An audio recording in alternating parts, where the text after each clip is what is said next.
All right, so still working on your test, but hopefully it'll be done in the next couple of days. Today we are going to continue. We're going to move on into chapter 7, and chapter 7 deals with Rome. Okay, now we briefly talked about Rome in the previous chapter. Talking about how when they encountered the Greeks, the Romans were one of the many groups who fell in love with Greek culture and adopted Greek traditions, the Greek language. They went so far as to take Greek religion, change the names up a little bit, and then adopt it completely as their own. All right. Well, today, and especially this chapter and into the next chapter, we will be talking about its development and the things that it did and its accomplishments and all of that stuff. So, to get started, and we also briefly mentioned that as part of this adoption of Greek culture, the Romans changed their origin story. According to legend, remember there were two babies, Romulus and Remus. They were twins. They were abandoned in the forest. They were raised by a she-wolf. And of course, Romulus grows up and he founds the city of Rome, hence Rome Romulus.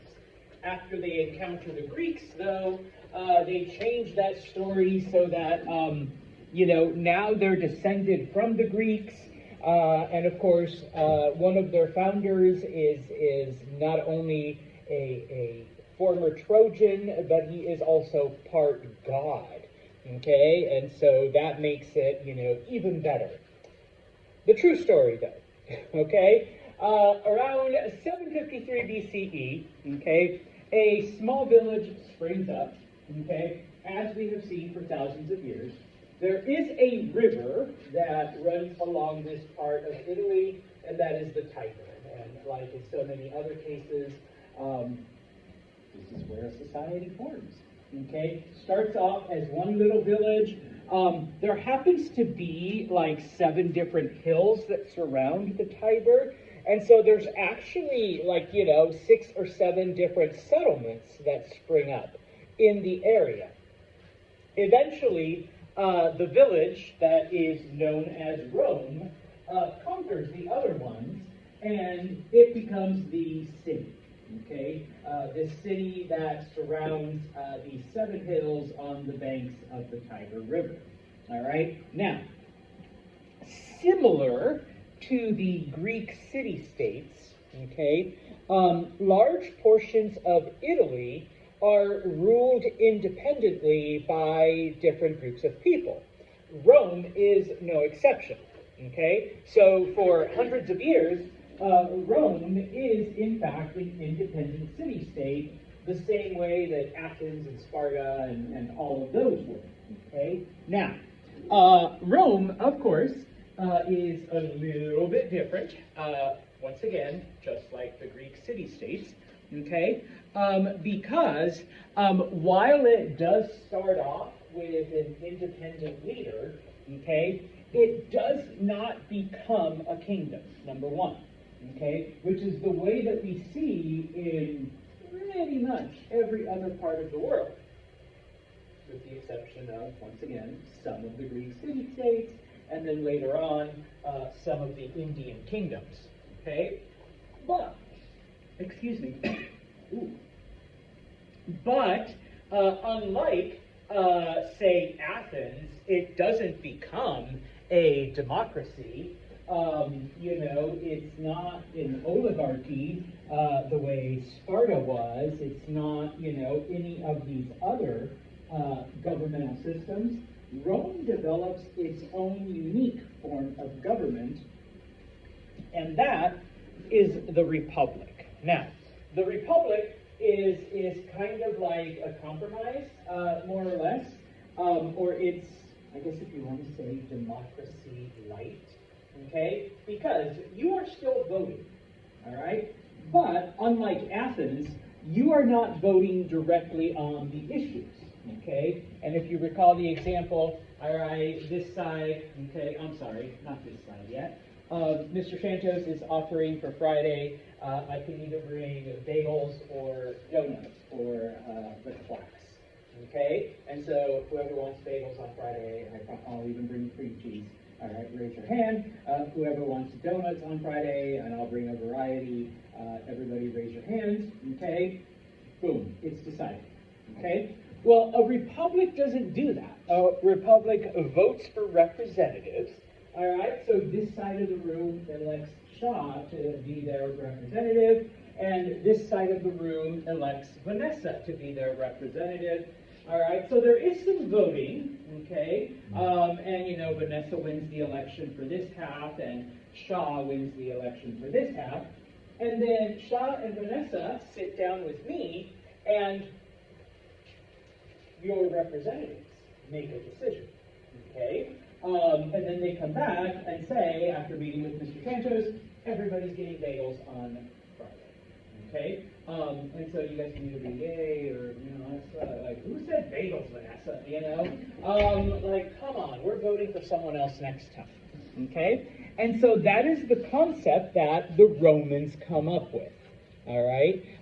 You don't vote directly, you vote for representatives, and those representatives make the decision for you, okay? We'll come back to that in a minute, but, okay, as Rome begins to expand, as so many of the city-states do that we've looked at, the groups of people, they spread this idea into other parts of Italy, okay? They conquer, and they're like, okay, you guys are Roman now, so, you know, you also get a say. You also get to vote on the representative that will come and make the decision for you, okay? And so, starting around 330, so it's about 400 years, okay? Around 330, Rome begins to spread out and conquer other groups in Italy, okay? Because once again, not everyone was Roman, okay? Probably the biggest challenge, okay, was a group known as the Etruscans. Rome is able to overcome them and take over various Etruscan cities. I put there other Latin kingdoms because while, you know, there are differences, obviously, some of them being that, yes, these other groups had kings and whatever, they are basically, you know, the same people, okay? And so as Rome expands, obviously it brings these groups, gives them a republican form of government, and of course, because Rome is growing by conquering, okay, you guys get to vote, but guess what? You guys also need to provide us men for our armies so we can continue to conquer other Etruscan groups and other Latin groups, okay? And so, just the map, okay? When things start off, this green area are the various parts that Rome conquers initially within its first 150 years of going out, okay? Now, it happens to be Etruscan lands. They are the first that they defeat. And once they defeat the Etruscans, they begin to spread out into other parts of the boot. Now remember that there are other groups during this time. There's the Phoenicians, there's the Greeks, there's all kinds of others that eventually, you know, spoiler alert, the Romans do come in contact with, and they do take them over, okay? And so, despite the fact that they are a republic, all right, they are a republic built on military conflicts, all right? So obviously a military tradition rises up, all right? They're not the Spartans, okay, but they are still guided, okay, by honor and training and discipline, okay? Life in the military, you know, isn't easy, by no means, but once again, they're not like fully into the whole thing the way the Spartans were, okay? Now,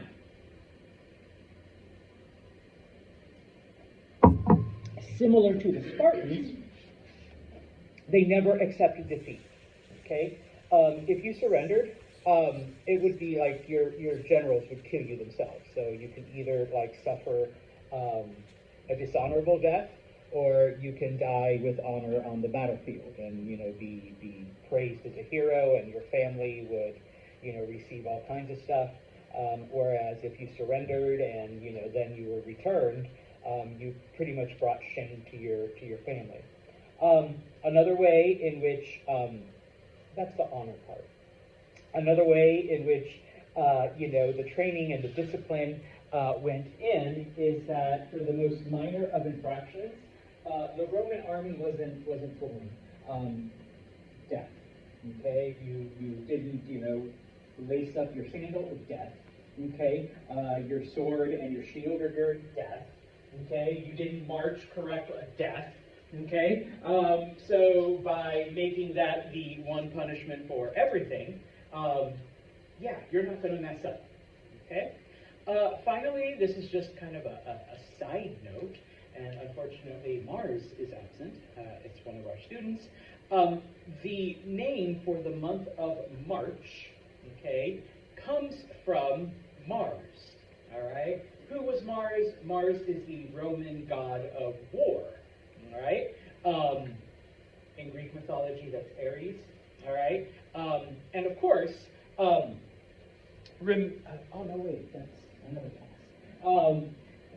Back then, armies didn't fight year-round. Okay, they typically only fought in nice weather. Okay, typically the fighting, went through the summer, early fall. The Romans, of course, started in March. Okay, because springtime, it's starting to get warmer, a little bit nicer. Nobody wants to fight in the snow or in the rain or any of that. So you waited for the nice months, and then once it started to get cold again, that's when everybody shut down, and you went on, winter quarters, and you waited until the next March. But March is named after Mars because that's the month they would go to war. Okay. Now, by 275. All right, so this is how badass they are. It takes them about 60 to 75 years to control all of Italy. All right, to go from this to the boot. Okay, so the Roman army was not messing around. Okay, so by 275, all of Italy is under the control of Rome. Okay, and so they're all following Roman tradition, Roman law. They're providing, soldiers for the Roman armies and whatnot, okay? And so now, Rome's biggest challenge isn't other Italians. They've all come under their control. Rome's greatest rival is now the city of Carthage, okay? And so let me just back up really quick, okay? Carthage is right here, next to Utica, all right? This is the real Utica. I mean, I guess we could be the real Utica for now. But Carthage is right there, okay? And if you recall, Carthage is one of the many colonies that had been established by the Phoenicians. And on Friday's test, it was the answer to two greatest contributions, okay? The city of Carthage, and of course, an alphabet-based writing system. All right, because it does, while the original Phoenicians did not establish a physical empire, the Carthaginians did, okay? Most of North Africa, parts of Spain, were under the control of Carthage, okay? They did, they liked the money, but they also wanted the land, okay? And so, actually, they come into conflict when the Romans, one more time, invade Sicily, and they find that Carthaginian people are already living there, okay? So, we got to get rid of those guys, okay? And I did this again, sorry, okay? And so, once again, I don't ask you to remember a lot of battles or dates or whatnot, and in this case is kind of no exception. I'm not going to ask you to remember the dates of the wars. I am going to ask you to remember the wars, all right? So we get what's called the Punic Wars, All right, so you need to know what the Punic Wars were, okay? And this is all you really need to know, is that it was 3 wars between Rome and Carthage, okay? If you want to know the dates, that's fine. They took place over a period of about 120 years or so, okay? But specifically 264 to 166. But you have then the Punic Wars, okay? I'm not going to ask for specifics because there were 3. I'm not going to ask for like the specific dates of the 3, okay? Other than just the overall general basics, like the most light knowledge of them. If you ever take like a Roman history class, then yeah, rest assured that you need to know the dates, the specifics, the individual battles, what exactly happened in each of these, okay? It is fun, I can testify to that, it is kind of an interesting class. All right, but otherwise, all you need to know for Mr. Santos, Punic War number 1, okay? They fought over Sicily, okay? Spoiler alert, Rome wins, okay? That's why Sicily is a part of Italy even today, okay? So, Punic War number 1, they fought over Sicily, Rome wins, okay? I'm sorry? Is there like a grave or something going on? I don't know, it's kind of early, it's a Monday. Well, you know, for some, the weekend never ends. So, you know, that was me in my 20s. But, Punic War number 2, okay? This is probably the most famous of them, and if any of you have heard of them, or like if people mention them, it's because, number 1, Carthage actually invades Italy, okay? The boot part, not the Sicily, the actual boot. And how do they do it? They send a general named Hannibal, okay, who marches across the Alp mountains with elephants, okay? He takes those elephants over the mountains, enters Italy, and basically terrorizes the Romans for a couple of years, all right? Nobody's really seen elephants, or at least not in Europe, because remember, Carthage is in North Africa, and there are African elephants and stuff like that. Oh, once again, spoiler and trivia and whatever, I know I told you this. What's the difference between African elephants and Asian elephants? Ears. The ears! All right, Ed, you get bonus points. All right, yes, African elephants have bigger ears, Asian elephants have smaller. Okay, that's it. All right, so impress your family next time you go to the zoo. That's an Asian. Okay, anyways, Hannibal invades with a group of elephants. FYI, elephants aren't made to cross mountains or snow or anything like that. He starts off with 60 elephants. Only 6 actually make it into Italy. All right, I know, I feel bad for the elephants, not so much for the soldiers. But anyways, in order to get him to stop, what Rome ends up doing is like, okay, obviously we can't stop this guy. He's too good of a general, plus those creatures. And so Rome invades Carthage. They like, say, fine, fuck it, he can destroy Italy. We will invade Carthage. And because most of the Carthaginians were in Italy, at the Battle of Zama, you don't need to remember the Battle of Zama, Rome wins. Okay, so Rome wins the Second Punic War. Okay? Punic War number 3, the only thing you have to know about Punic War number 3 is that this is the last one. Rome completely annihilates Carthage, destroys everything, okay? And that's it. Carthage is gone. Carthage is over. All right? We'll talk about what they did in a minute, okay? But after 100 years of nothing but war, okay, and of course, kicking ass, all right, the Romans begin a period of expansion, okay? They've gotten a taste for conquest, all right? Now, some of you might say, okay, Santos, but they conquered Italy. Yes, but those were other Italians, all right? They basically just brought everyone home, okay? Now, we're looking at foreigners. We're looking at other groups that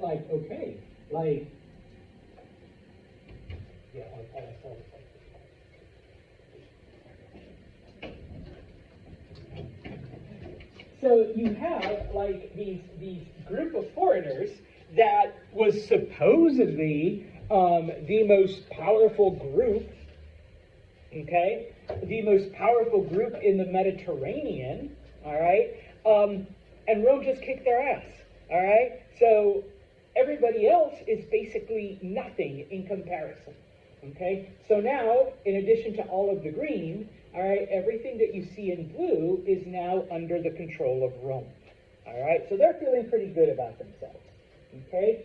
And so, first off, okay, obviously, because this is all conquest, okay, we got to make our armies even more badass, okay? So, what the Romans begin to do is, number one, they begin to, and yes, I'm using the fancy C word, conscript, draft, okay, that's in normal English.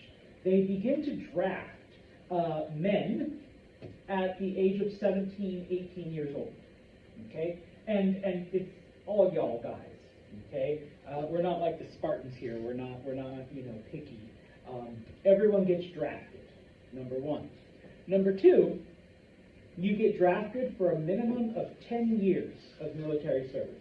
So let's say you get drafted at 17, from the age of 17 until 27, that's all you do. You're a soldier, okay? You are giving your life for Roman culture, all right? And so, everything revolves around the military, okay? Because Rome is going out and conquering everything they can, all right? Now, the Romans are not subtle about it either, okay? Because after 100 years of fighting Carthage, okay, they've become pretty numb to the horrors of war, and they realize that part of war is, we gotta intimidate people. We gotta make them afraid. We gotta make it so that when they see our armies, they just don't want to fight. They just want to surrender right away, and that's it. Okay? Now, at the end of the Third Punic War, okay, this is why you really can't go. I mean, you can. There's still, but that's like from the new Carthage. Original Carthage, you can't visit. You can't look at the archaeological remains, because what the Romans did, number one, is they went into the city and they took it apart, literally, brick by brick. Okay? There was nothing left standing. All right? And back then, there's no cannon, there's no, like, C4, there's no grenade. No, they tore it apart and spread out every brick that they could. Okay? Then what they did is they went through the land where the city was and the surrounding areas, and they poured salt everywhere. Why do you pour salt? What does salt do? Inhibits growth of anything, really. Yep. That way nothing would ever grow again in the area. Okay? Carthaginians want to come back? Yeah, nice try. Okay? I mean, they do rebuild Carthage, but it's like, I want to say about 30 miles away from the original. Okay, so like I said, it's not the original Carthage. Okay, they had to build a new one, type of thing. All right.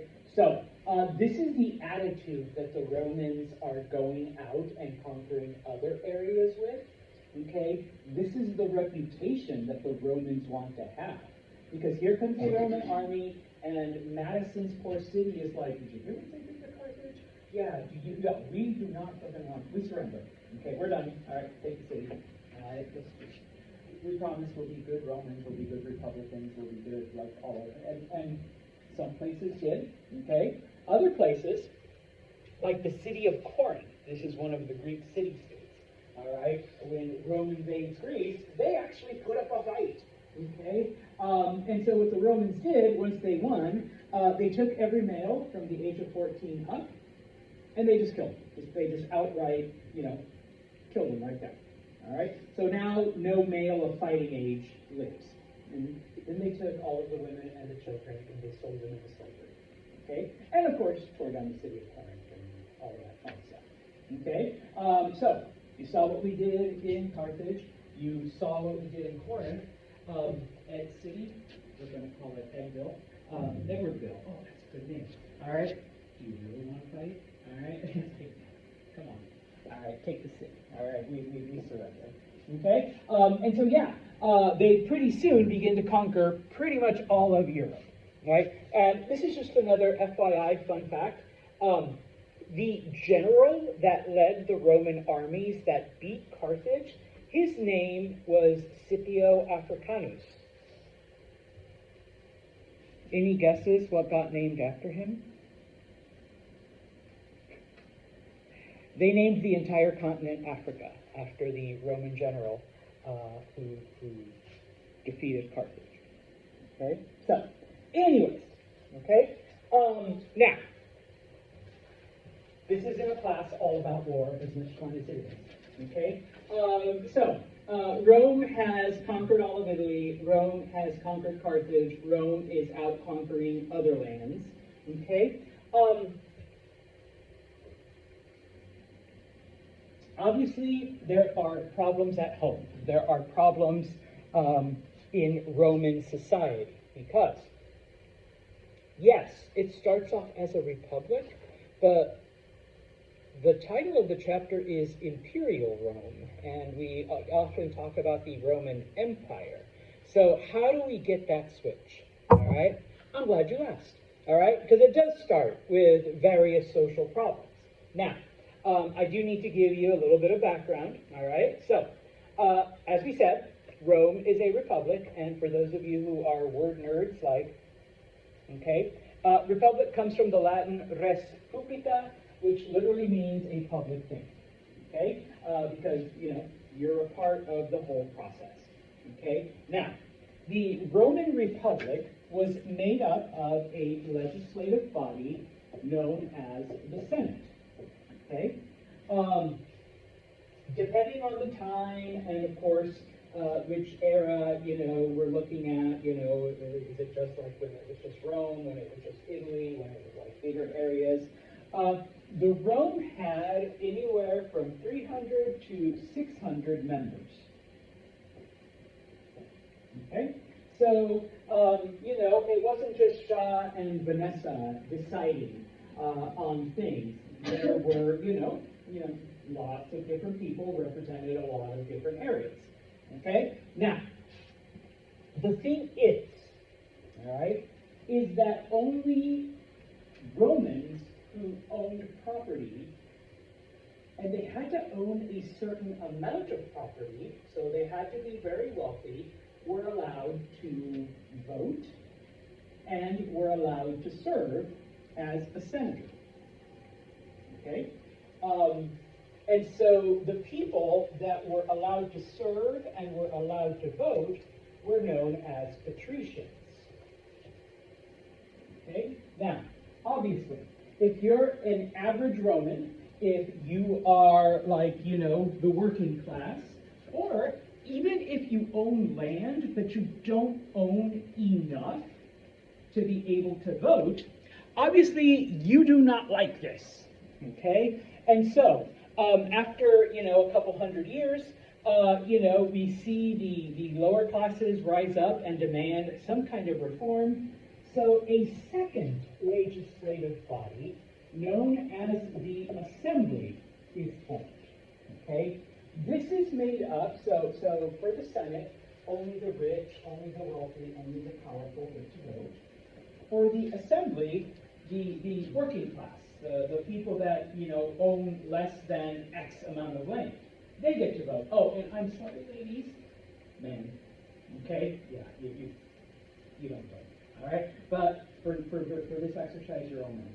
All right, so the men, okay? Now, they are known as plebeians, people who serve in the assembly or people who get to vote for the assembly. Now, at first, there were only 10 people, but once again, over the couple hundred years of Roman history, the assembly grows. Okay? Now,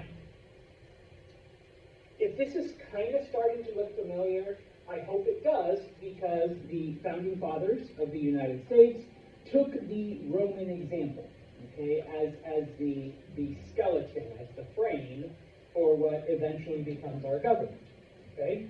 Well, they didn't even bother changing the name of the Senate, they just called it the Senate. Do we still call it the Assembly in American government? It's the House of Representatives. Okay? Although state governments like New York State does have an assembly, we do call them state senators and the assembly. Okay? So not everyone changed the name. All right? But anyways, now there was no president the way we think about it. What there were what they called consuls. Okay? Which were two senators who were picked, and together, you know, they were the ones that kind of threw the deciding votes. They were the ones that kind of carried out the administrative stuff, the things that the Senate and the Assembly would decide on. Okay, they were kind of the executive. Okay, now, most of those were senators. Towards the end of the Republican era, on occasion, you'd get someone from the Assembly elected as consul. But typically, you had to be pretty rich and powerful to get that. All right. Now, there were always two of them. Okay. But sometimes, either because one of them died, or there was some kind of, you know, emergency where two people needing, you know, there's just too much debate. Okay. We're just going to have one person like be super in charge, and so that one person, you know, is going to call the shots. Okay. When that happened, this was known as a dicta, which is where we get the word dictator, okay, or dictatorship, okay? When only one person says, okay, as opposed to both of them. All right? Now, that is our Roman Republic, okay? Eventually, okay, and if you can see history repeating itself, good. You're part of the group that, you know, uses more than one or two brain cells. All right, because as, you know, society, you know, moves along, the elite, the wealthy, okay, begin to abuse their power because, yes, they actually do have, all right, most of the power in the Roman Republic. But that isn't enough, okay? They want more. And so they begin to buy up different areas of land. Okay, land that is previously held by, various plebeians. And remember, land is one of those requirements if you want to vote. So, if you lose your land because a wealthy patrician is buying everything up because you're in debt or whatever, what else are you also losing? Yeah. Okay? So if you want to make changes, if you want to propose legislation, no, you just lost your power to do so because you can't even vote now. All right? You can't pick your representative. Okay? Hell, you can no longer be a representative if you happen to have been one in the past. All right? So little by little, okay, the wealthy class is taking over the land of the working class, taking away not just their, sustenance, but also their ability to vote and change things. Okay, so they are consolidating power, and so because a lot of people are losing their land, they're being forced to move into cities, which become overcrowded, and they're trying to find some kind of work, and they're trying to make some kind of living, but we see increases in crime and prices, and like all of this stuff kind of starts to snowball. Okay, obviously the people that are left are trying to make reforms to stop people from, abusing the system. The patricians aren't gonna, do anything about it really, because they're the ones that are benefiting. They're the ones that are getting richer. They're the ones that are getting more land. So now it's not to say that there weren't some people. There were two consuls, Tiberius and Gracchus, who ironically happened to be brothers. It did not happen very often that two brothers served. They were senators, and they were worried about the lower classes, but whenever they tried to institute land reform and rules and laws to keep the patricians from stealing land from the poor people. One of them was killed and the other one committed suicide. We still don't think it was, but that's where all the evidence points. Okay, type of thing. And so, you lost your land. You have no work. You have no vote. Okay, so the poor citizens begin to turn to the military for help. Okay, because senators aren't going to help you because they're the ones that are benefiting. Okay, the one or two consuls that try get killed. Okay, and so people are going to the military and asking the various generals, all right, can you help us? I mean, we're one of you, you're one of us. Like, I did my 10 years of service when I was young. Okay, what's going on? And so many of these generals then say, okay, we're going off to conquer whatever. All right, number one, I promise that if you serve under me and only me, okay, I will give you X amount of land. That will guarantee you vote. Okay, we will also give you X amount of the treasure of the whatever that we take from these lands. Okay, and pretty soon, all right, you have generals with their own private armies because the people that are following them have no loyalty to the government because the government is the one that's been taking their land and making them lose power. They are loyal to General Aden, who has promised me at least 50 acres of land wherever we conquer, and like 1% of all the gold that we take. And, you know, if I want slaves, if I want some of the local women, like he's promised me all of this stuff. The thing is that the generals came through with their promises. Like once they conquered an area, they're like, Santos, I promised you 50 acres, so this is your land. Promised you, you know, a split of the treasure. Here's the treasure, you know, here's your 1%. And there you go, okay? So when General Aden says, hey, I need your help, okay? I need you to come back, you know, leave maybe your son in charge of the land and, you know, bring your sword, bring your shield, and we got some more business to take care of, all right? And so, between the year 90 and 30, so for about 60 years, Rome enters a period of civil wars where these different generals are fighting each other for control because the Senate, the Assembly, and the consuls no longer can control their armies.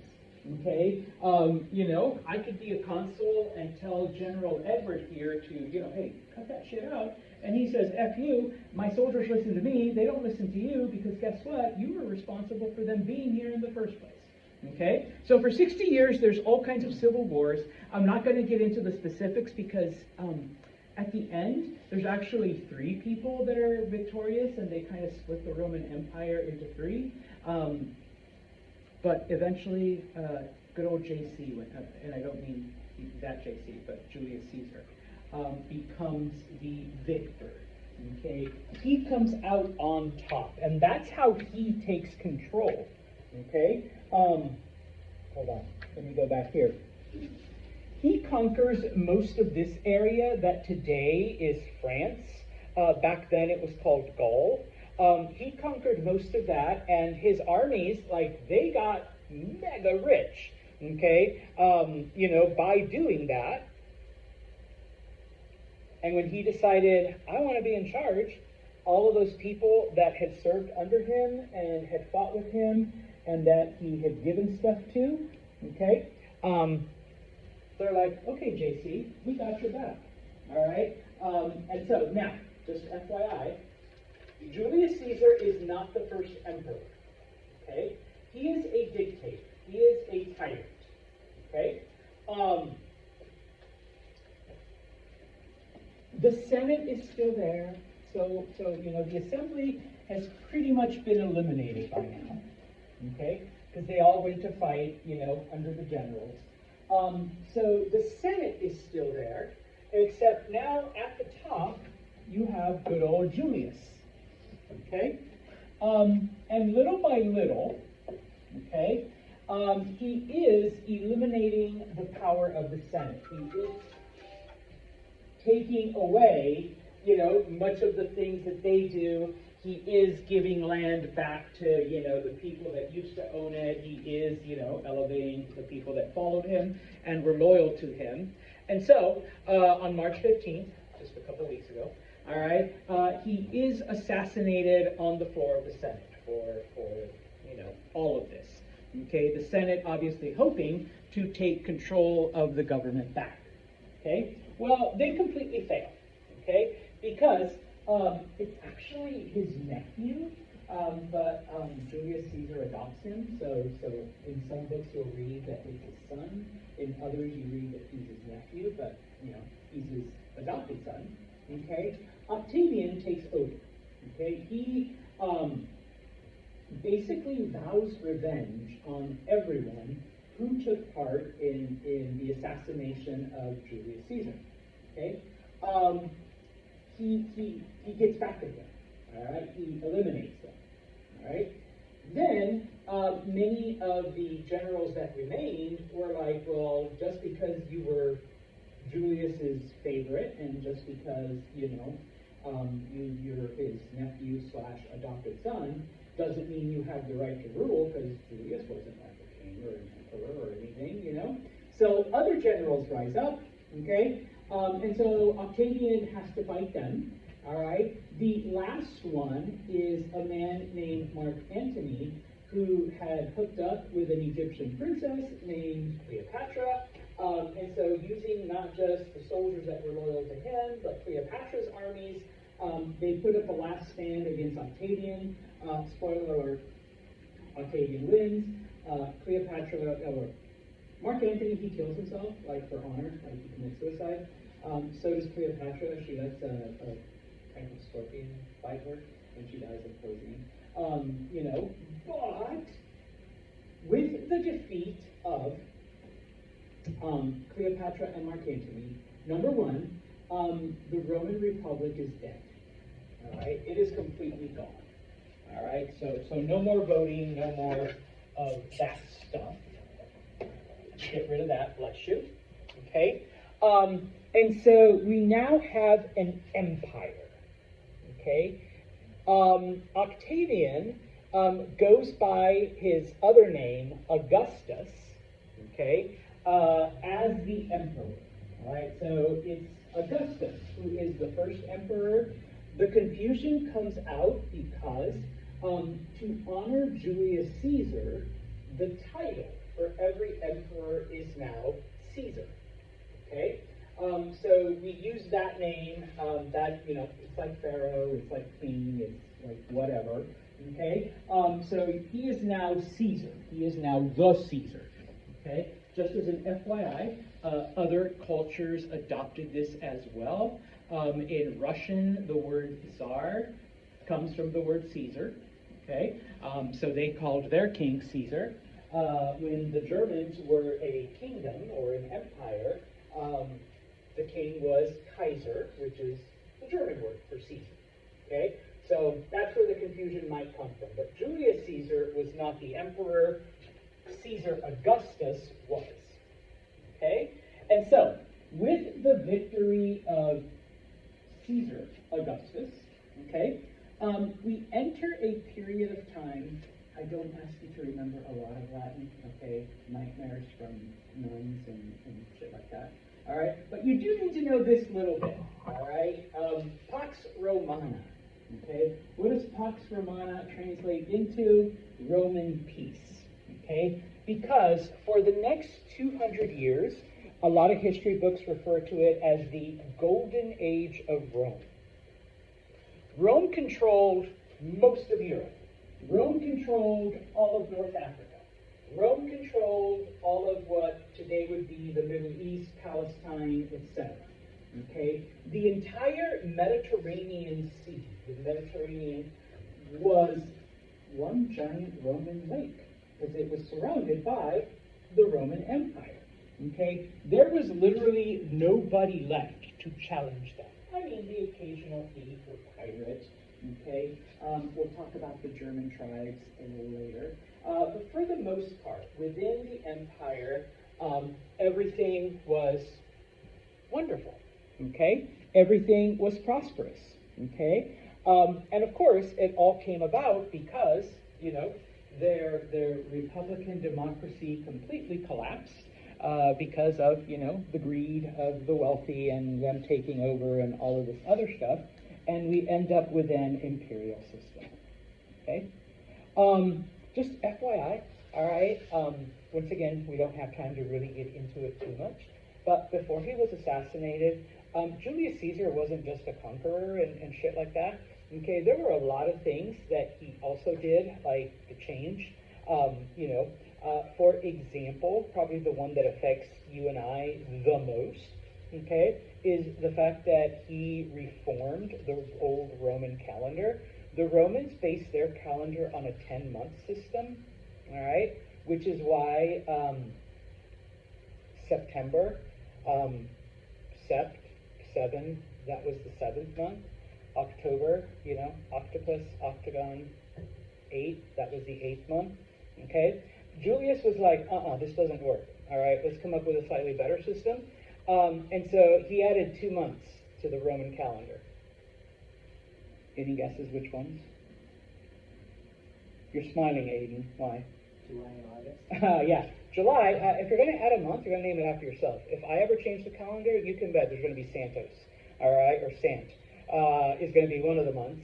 And then, of course, his favorite nephew/son, okay, August, okay? And so, all right, now we have a 12-month system. It was better, okay? But then later on, like, you know, they realized there was still some weirdness to it. So they fixed it again. The credit is given to one of the popes named Gregory, about 1,000 years later.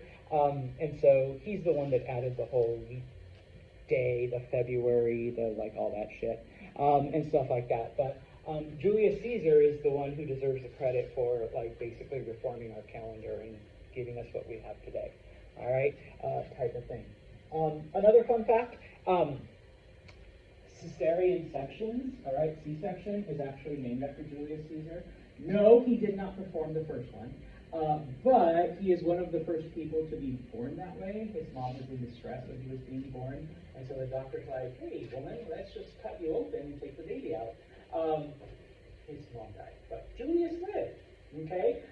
So without a C-section, and so yeah, that's why it's called a cesarean, all right, because it's named after Caesar, okay? So you can win at bar trivia night with that. Anyways, okay? Now, running an empire is not easy, okay? Out of the 22 emperors, even though it was the golden age, even though for the average person things were awesome, the emperors, not so much, okay? It was a stressful job. People were always trying to assassinate you.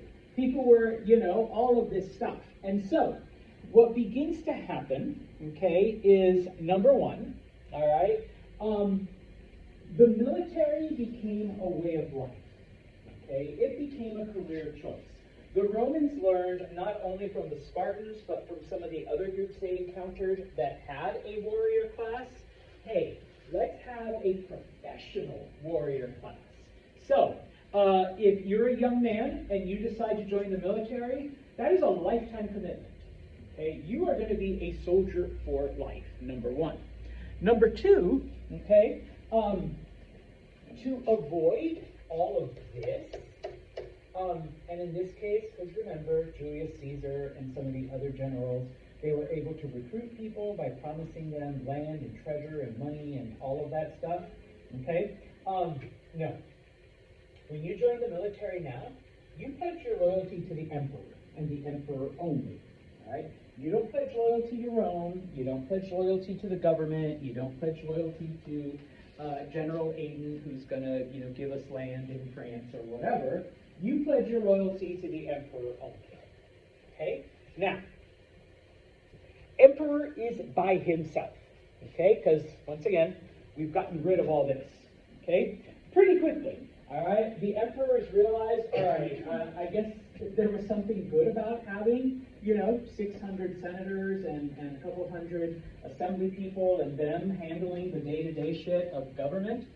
And so what the emperor does, okay, is he divides, and they take this from the Persians, from Darius, as an example, divide the empire into 40 provinces, okay? Each of those provinces will have a governor. The emperor picks the governor, because, there's perks to being the emperor, okay?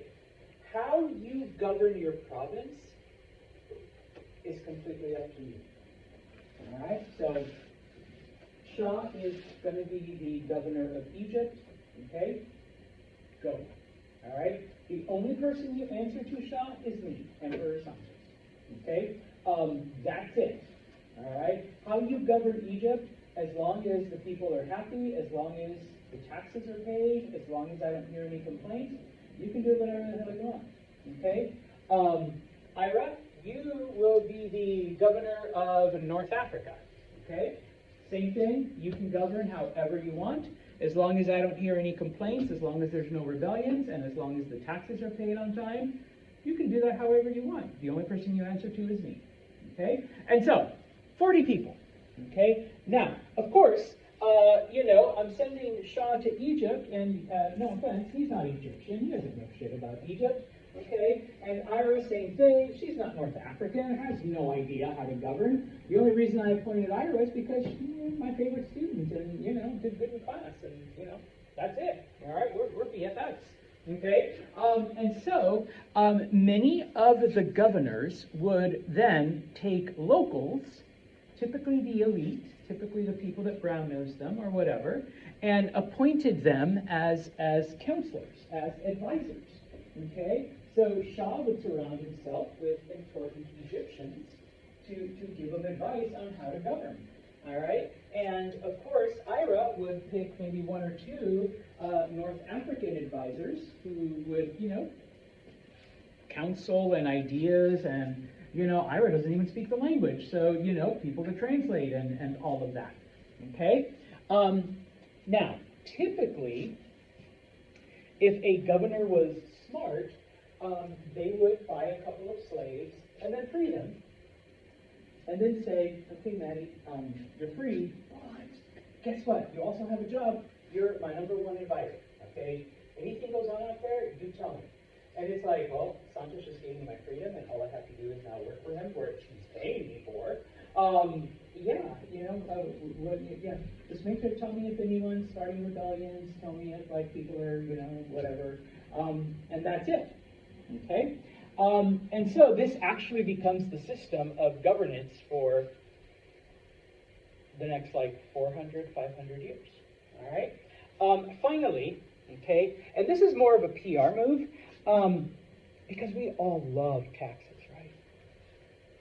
Yeah, no? Okay, I think we've established that, okay? And so, similar to what the Persians did, once again, okay,